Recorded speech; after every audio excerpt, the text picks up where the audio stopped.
नमस्ते विद्यार्थियों। डॉक्टर कीर्ति की हिंदी की दुनिया में आपका स्वागत है। आज मैं आपके लिए कक्षा 10वीं एसएससी बोर्ड महाराष्ट्र बोर्ड इसका इंग्लिश का पेपर सेट नंबर 1 यह लेकर आई हूँ, जिससे कि आपको आइडिया हो जाए कि किस तरह के क्वेश्चन, कैसा पेपर जो है एग्ज़ाम में आता है। तो अभी हम ये प्रश्न पत्र यानी कि क्वेश्चन पेपर देखने वाले हैं, और इसके बाद में मैं इसका सॉल्यूशन का जो वीडियो है वो भी डाल दूँगी, तो वो भी आप देख सकते हैं मेरे चैनल पर। तो आइए सबसे पहले देख लेते हैं कि किस तरह से पेपर आता है और कितना बड़ा होता है। अब जैसे कि आप इसके पेजेस भी काउंट करेंगे तो आपको पता पड़ेगा कि 10 पेज का जो है आपका पेपर है इंग्लिश का।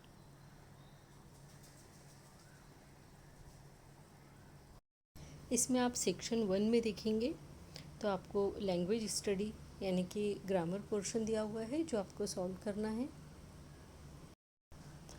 सेक्शन 2 जो है उसमें आपको टेक्सचुअल पैसेजेस दिए हुए जो आपके टेक्स्ट बुक में से आएंगे और उनके ऊपर आधारित जो क्वेश्चन है उनके आंसर आपको लिखना है। जबकि सेक्शन 3 जो है वो पोएट्री से आएगा और उसमें पोएट्री के ऊपर दिए हुए क्वेश्चंस आपको सॉल्व करना है, यानी पोएम दी हुई है और उसके नीचे उसके क्वेश्चन जो है वो सॉल्व करने के लिए दिए हुए रहेंगे, जिनको आपको सॉल्व करना है।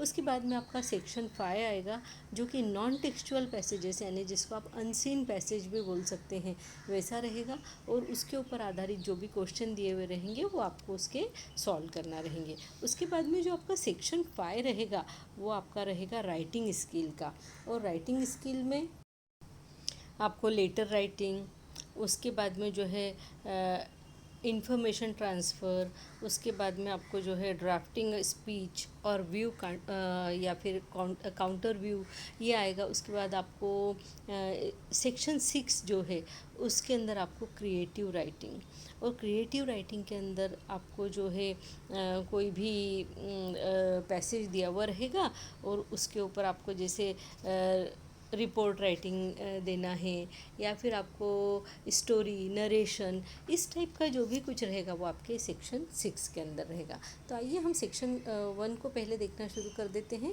कि डू एज डायरेक्टेड एनी 4, ये आपको 4 मार्क्स के लिए आया हुआ है, और इसमें जो है आपको 5 क्वेश्चन दिए हुए, यानी कि उसमें से कोई 4 आपको करना है। एनी 4 आपको दिए यानी कोई 4 आपको करना है। नेक्स्ट देखते हैं कि क्वेश्चन नंबर 2 है ए का। अब जैसे क्वेश्चन नंबर ए, यहाँ पे ए का 1 था, है ना। क्वेश्चन नंबर 1 जो है उसके अंदर आपको जो है A1, इसके अंदर एनी 4 करना है, ये डू एज डायरेक्टेड से रिलेटेड है।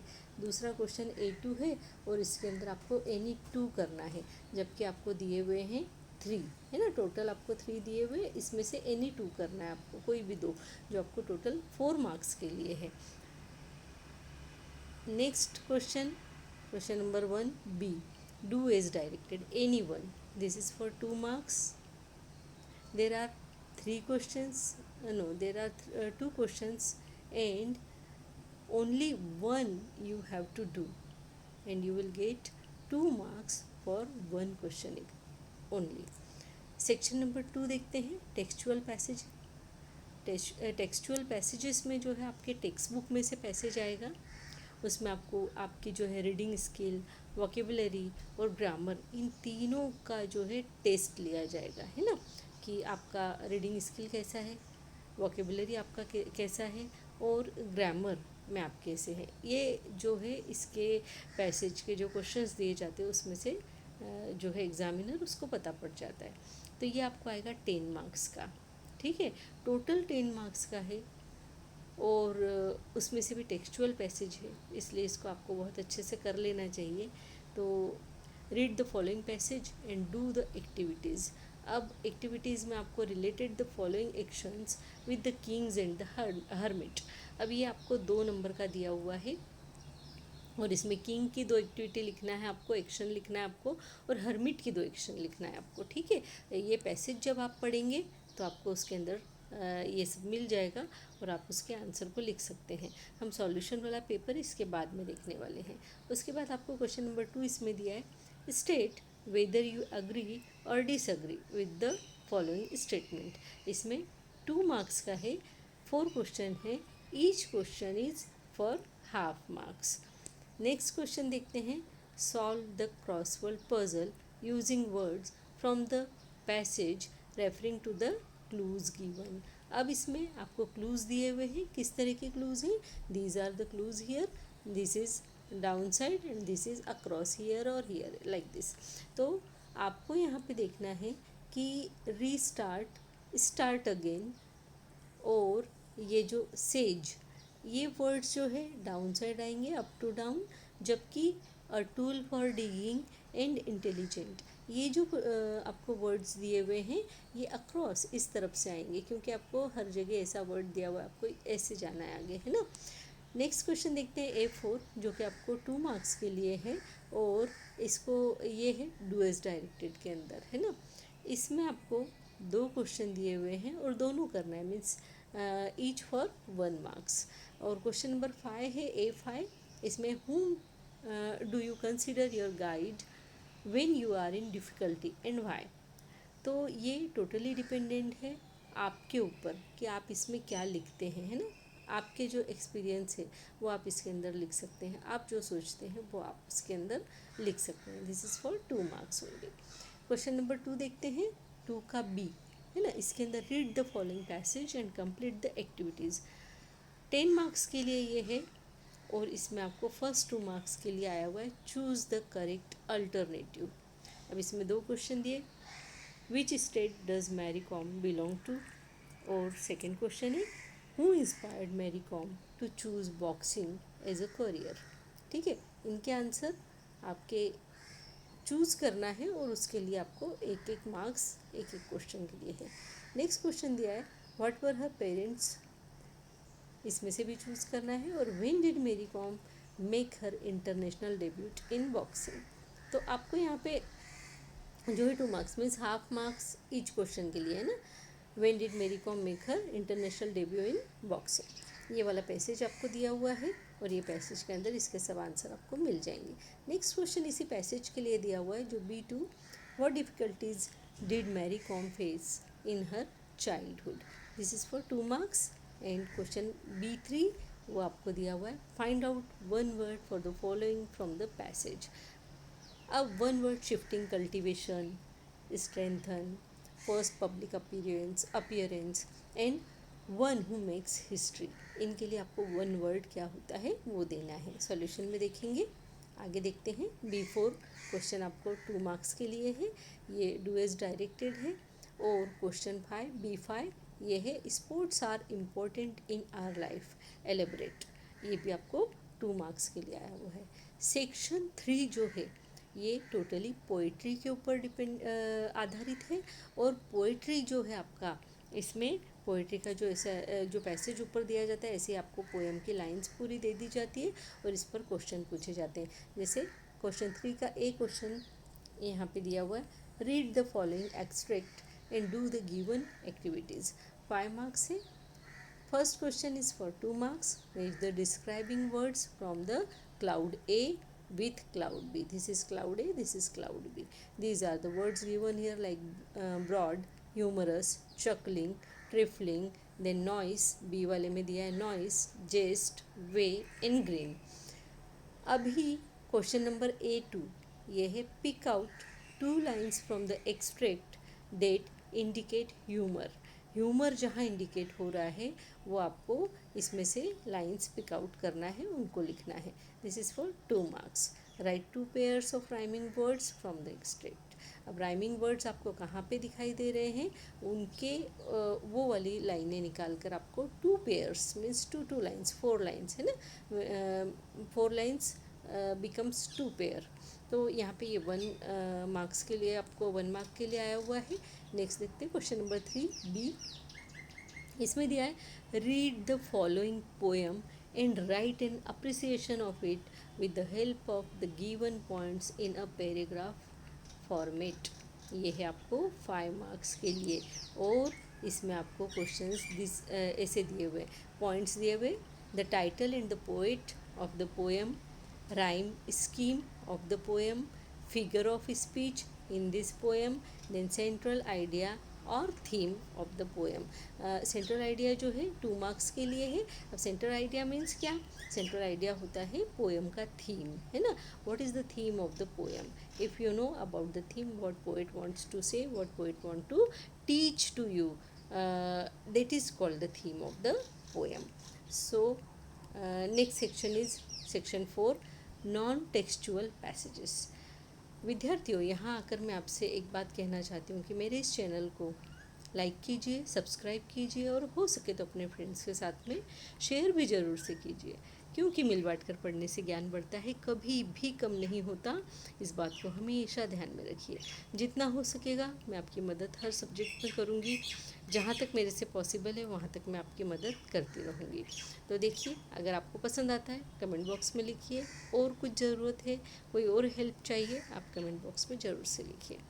सेक्शन 4 देखते हैं. This is for non textual passage. Non textual passages means unseen passage. This is out of your text book. तो देखते हैं reading skills, vocabulary, grammar and summary. These kind of questions are here in this passage. Means what examiner will see, how you are reading, means your reading skills, like vocabulary, how strong your vocabulary is, then grammar and summary. जो passage दिया हुआ है इसको summary में लिखने के लिए भी आपको दिया जा सकता है कि अगर जैसे पैसेज आपका 10 to 12 लाइंस का है तो इसको आप जब समरी लिखेंगे तो ये 3 to 4 लाइंस में आ जाना चाहिए. तो उसको हम समरी राइटिंग कहते हैं, है ना. और इसी में से ग्रामर के भी कुछ क्वेश्चन आपको दिए जाएंगे. सो फर्स्ट क्वेश्चन नंबर 4 का ए है, read the following passage and complete the activities. This is for 10 marks. First question is for 2 marks, like A1, state whether the following statements are true or false. So it's very easy. Each one is for half marks. Next देखते हैं A2, what are the secret of a good time manager. And this is for 2 marks because you have to write the answer for at least 3 or 4 lines, and then you will get 2 marks. Okay. A3, pick out 2 adverbs from the given passage. If you know the verbs, you will find out the adverbs from this passage very easily.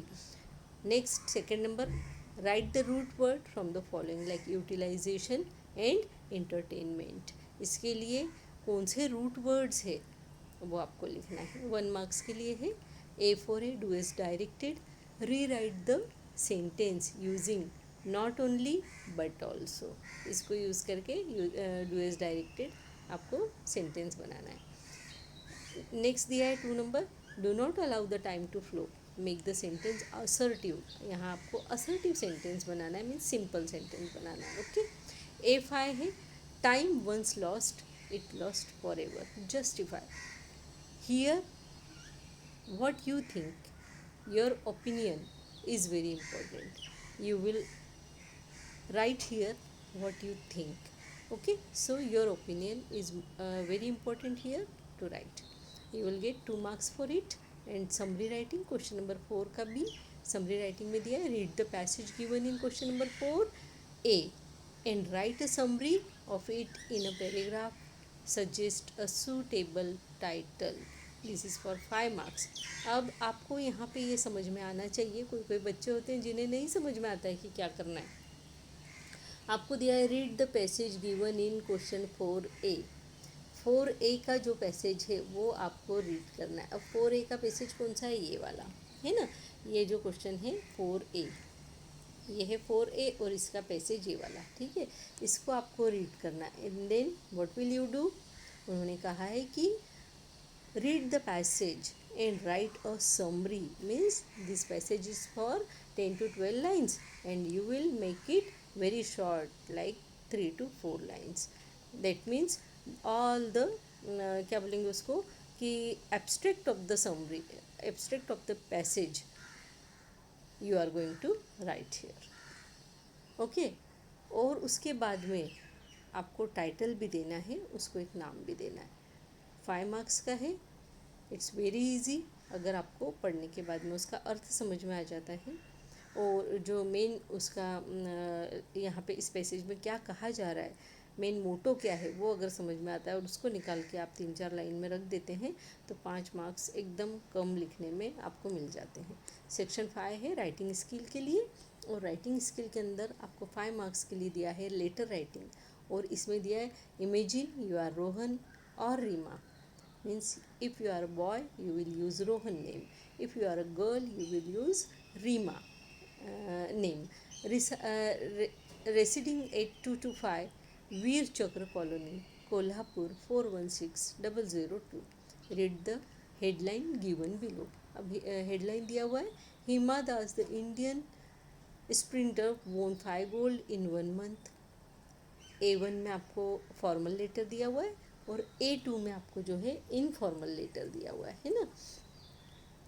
अब formal letter के लिए आपको दिया है write a letter to the education officer Kolhapur appealing to him to inculcate the importance of sports by providing basic sports facilities to school. और A2 जो informal letter है उसमें आपको टॉपिक दिया हुआ है कि write a letter to your friend Meenu और मोहित। मीन्स यहाँ पे आपको नाम भी दे दिया गया है कि मीनू या मोहित, इनमें से आपको कोई एक नाम यूज़ करना है। Making him or her aware of importance of sports in one's life. यहाँ पे आपको एजुकेशन ऑफिसर को लेटर लिखना है। फॉर्मल लेटर आप किसको लिखेंगे, एजुकेशन ऑफिसर को, है ना। और इनफॉर्मल लेटर आप किसको लिखेंगे, मीनू या फिर मोहित को, ठीक है।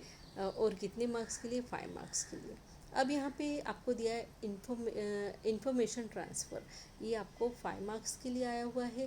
कौन सा सेक्शन है आपको पता है, सेक्शन 5 राइटिंग स्किल के अंतर्गत वर्बल टू नॉन वर्बल। इसमें A1 क्वेश्चन जो है वो है वर्बल टू नॉन वर्बल, है ना। Read the following information and complete the following table below it. अब यहाँ पे आपको ये पूरा जो इन्फॉर्मेशन है ये यहाँ पर दिया हुआ है, ये पूरा इन्फॉर्मेशन आपको क्या करना है, रीड करना है। उसके बाद में आपको नीचे टेबल दिया हुआ है, जैसे टेबल और यहाँ पे इन्फॉर्मेशन। अब यहाँ पे आप ऊपर का पढ़ेंगे, इसी में आपको सारे क्वेश्चन मिल जाएंगे। Name of the mission, what was the name of mission, वो आप इसमें से ढूंढ के लिखेंगे। डेट ऑफ लॉन्च ये यहाँ पे लिखेंगे। सेंटर ऑफ लॉन्च यहाँ पे लिखेंगे। नेम ऑफ द रोवर यहाँ लिखेंगे। Founder of Indian space program ये यहाँ पर लिखेंगे। अगर आपको ये क्वेश्चन किसी तरीके से समझ में नहीं आ रहा हो तो इसके और में आपको ऑप्शन दिया हुआ है, कौन सा आपको दिया है, नॉन वर्बल टू वर्बल, ठीक है। नॉन वर्बल टू वर्बल में क्या होता है, transfer the information into a paragraph. अब यहाँ पे आपको इन्फॉर्मेशन दिया हुआ है, ये इन्फॉर्मेशन टाइप ऑफ डिसीज, इसमें जो है कम्युनिकेबल डिसीज और ये नॉन कम्युनिकेबल और लाइफस्टाइल डिसीजेस। अब इसके अंदर आपको क्या दिया है, इसके पॉइंट्स अलग दिए हैं, इधर इधर सब इसके पॉइंट है और इसके ये इधर वाले सब इसके पॉइंट्स हैं ना, इस तरीके से। तो आपको अब यहाँ पे जो है ये नॉन वर्बल है और इसको आपको वर्बल में चेंज करना है, यानी इसकी आपको स्टोरी बना के लिखना है, पैसेज बना के लिखना है। जैसे यहाँ ये पैसेज दिया हुआ है ना, बस सेम इसी तरीके से आपको इसका पैसेज बनाना है। अब टाइप ऑफ डिसीजेस में आपको कम्युनिकेबल डिसीजेस जो है उसके अंदर आपको जो वर्ड्स दिए हुए, medium of infection, what is the medium है ना of infection, it could be air, it could be food, water, और एयर से कैसा होता है, एयर का से फैले तो इन्फ्लुएंजा, फूड से डिसेंट्री प्रॉब्लम, वाटर से टाइफाइड प्रॉब्लम। तो इस तरीके से आप इसको ये कर सकते हैं, जो नॉन वर्बल से वर्बल में ले जा सकते हैं। अब जो नॉन कम्युनिकेबल और लाइफस्टाइल डिसीजेस है, इनके रीजंस और कॉजेज़ क्या हो सकते हैं, तो सबसे पहले तो फॉल्टी ईटिंग हैबिट्स और दूसरा है फॉल्टी लिविंग हैबिट्स। अब ईटिंग हैबिट्स में आपको क्या क्या दिया हुआ है, तो ऑब्सिटी, डायबिटीज़, स्ट्रेस एंड हाइपरटेंशन, है ना। इनको, इन सब वर्ड्स को यूज़ करते हुए जो है आपको एक पैसेज लिखना है। अब आगे देखते हैं क्वेश्चन नंबर 6 बी। इसमें B1 क्वेश्चन आपको दिया है और वो है कि prepare a speech to be delivered on 15th of October. अब यहाँ पे डेट आपको दिया हुआ है, इसी डेट को यूज़ करना है। Reading inspiration day in your school assembly, this is for 5 marks, okay. और आपको दिया है the subject given to you is importance of reading, use the following points. आपको टॉपिक मिला हुआ है इम्पोर्टेंस ऑफ रीडिंग, ठीक है। और आपको पॉइंट्स दिए, increases knowledge, keeps one update, ideal way to keep occupied, develops your vocabulary and develops the power of expression। अब अगर आपको ये नहीं करना है तो इसके और में भी आपको क्वेश्चन दिया हुआ है, और जैसे कि इसके लिए 5 मार्क्स है और में जो है इसके लिए भी सेम ही रहेंगे, है ना, 5 मार्क्स। B2 क्वेश्चन आपको दिया है, right your counter view on the topic internet will soon replace books. और ये होने ही वाला है ना, it will soon replace the books. Points आपको दिए हुए हैं। नंबर 1 है इजी एक्सेसिबल, सेकेंड पॉइंट है टाइम सेविंग, थर्ड पॉइंट है इकोनॉमिकल, फोर्थ पॉइंट आपको दिया है ऑथेंटिक, और फिफ्थ पॉइंट आपको दिया हुआ है स्टोर हाउस ऑफ इंफॉर्मेशन। ठीक है, नेक्स्ट हम देखते हैं सेक्शन नंबर 6। सेक्शन नंबर 6 आपको दिया हुआ है 5 मार्क्स के लिए। पहला क्वेश्चन नंबर 7A है ना, इसमें ये आपको 5 मार्क्स के लिए है, और उसके अंदर दिया हुआ है जो आपको do any one of the following, expand the theme. अब ये जो थीम आपको दिया हुआ है इसको आपको एक्सपांड करना है, बड़ा करना है ना, मतलब इसको आपको फैला कर बड़ा करके लिखना है। कहने का मतलब इसके ऊपर एटलीस्ट आपको 5 मार्क्स के लिए तो 10 लाइंस कम से कम आपको लिखना है। और आपको टॉपिक क्या दिया हुआ है, be the change you want to see. और अगर ये नहीं करना हो तो और में आपको दिया हुआ है A2 क्वेश्चन, और वो है news report, like prepare a news report based on the following, sweepers daughter और सन स्कोर्स 96% इन क्लास 12th। इसके ऊपर आपको क्या करना है, न्यूज़ रिपोर्ट बनाना है। ठीक है, तो न्यूज़ रिपोर्ट के लिए आप न्यूज़पेपर को कैसा लिखते हैं उस तरीके से आपको इसमें बनाना है। नेक्स्ट क्वेश्चन आपको यहाँ पे दिया है क्वेश्चन 7 का बी, डेवलपिंग ए स्टोरी और नरेटिंग एक्सपीरियंसेस। ये आपको 5 मार्क्स के लिए है। B1 में दिया हुआ है question, develop a story in about 80 to 100 words with the following beginnings, give a suitable title. अब आपको यहाँ पर जो बिगिनिंग है, स्टार्टिंग ऑफ द स्टोरी है, वो दे दिया है कि he boarded the train happily and he searched his pocket for the tickets and found what he found. उसके जेब में जो है टिकट था या नहीं था, उसको मिला या नहीं मिला। So next story you will create by your self. अगर आपको ये नहीं करना है, और मैं आपको दिया हुआ है B2 में क्वेश्चन आपको दिया हुआ है, narrate an experience in about 80 to 100 words with the following ending, give a suitable title. अब आपको यहाँ पे स्टोरी का एंड दिया हुआ है कि I promise myself to work hard in order to achieve success. अब इसके पहले आपको पूरी स्टोरी बनाना है, जिस स्टोरी की अंतिम लाइन जो है वो ये वाली रहेगी, यहाँ से यहाँ तक की, और फिर आपको उसको एक सूटेबल टाइटल भी देना है। अब देखते हैं, यहाँ आपका जो है पेपर ख़त्म हो जाता है ना। और अब आपको जो है इसका सॉल्यूशन कैसे लिखना है, सॉल्व कैसे करना है, वो आपको पता पड़ना चाहिए। तो आपका ये जो पेपर था वो टोटल मार्क्स 80 के लिए था, है ना, 80 मार्क्स के लिए पेपर था। अब हम इसका सॉल्यूशन वाला भी जो है वीडियो देखेंगे। तो ये वीडियो आपको कैसा लगा, जिसमें आपको पूरा जो आपका क्वेश्चन पेपर है वो मैंने समझाया है, किस तरीके से आपको करना है वो भी मैंने आपको बताया है। और अब आप मुझे कमेंट बॉक्स में लिख कर बताइएगा कि आपको ये कैसा लगा, और हो सके तो अपने फ्रेंड्स के साथ में इसको शेयर भी ज़रूर से कीजिएगा, क्योंकि सबकी मदद हो जाए और सबको पता पड़े कि कैसे करना है, वो सबसे ज़्यादा ज़रूरी होता है। तब तक के लिए धन्यवाद, नमस्ते।